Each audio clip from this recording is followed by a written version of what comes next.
been cleaning up the shop since the table build and getting things organized again, because when you're in the middle of a big project like that, sometimes things just get left everywhere.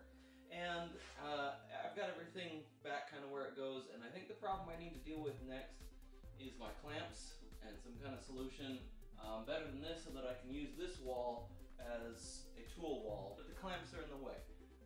This has been a pretty good solution. It was just something that I threw together, but I don't like that it goes this way and takes up the whole wall.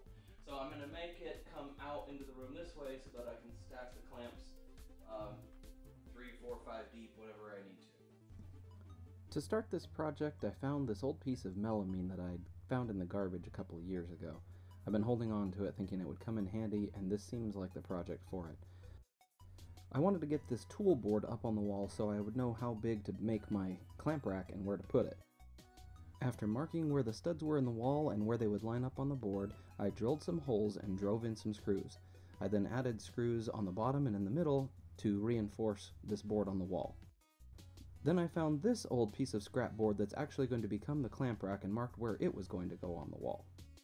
I discovered this big long sheet of plywood leftovers, and I'm going to try cutting it into 1-foot squares and then just making triangles out of that. Since I'm just working with the scrap boards I have on hand, I started by making this 1-foot section and dividing it into triangles to test out how the triangles were going to work. After I decided that was going to be okay, I cut up the rest of the board into 1-foot sections and then taped them all together into one big block so that I could cut all the triangles at once. It looked like I was trying to wrap a present. Since the sliding miter saw didn't reach all the way out, I just had to flip the boards over. I also cut off a section that would become the bottom. Now, I'm lining my boards up on my backer board and gluing and tacking them in place.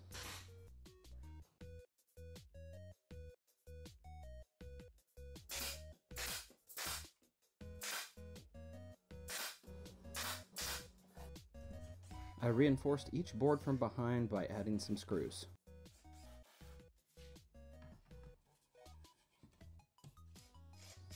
Because I had already screwed this board into the studs before I started, it was easy to find those holes again and put it right back up in the studs.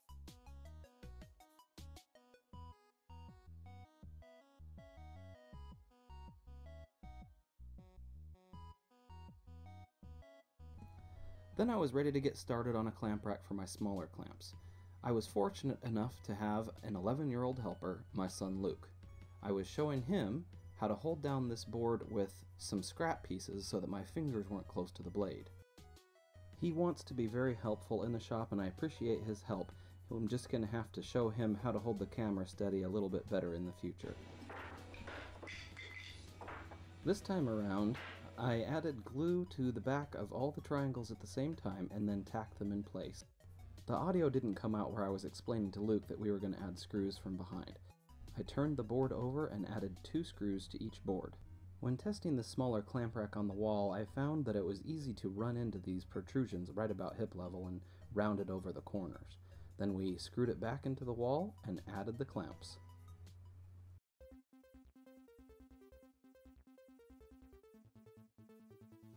So far so good. I've got a place to put my clamps, and then this area here is going to be a tool wall. I'm going to start throwing things up here, but that'll be a story for another video. Thank you for watching. Having Luke as a cameraman for the second half of this video made it fun and interesting. Stick around for some outtakes with Luke. Thanks for watching! Are you filming? Yep. Okay.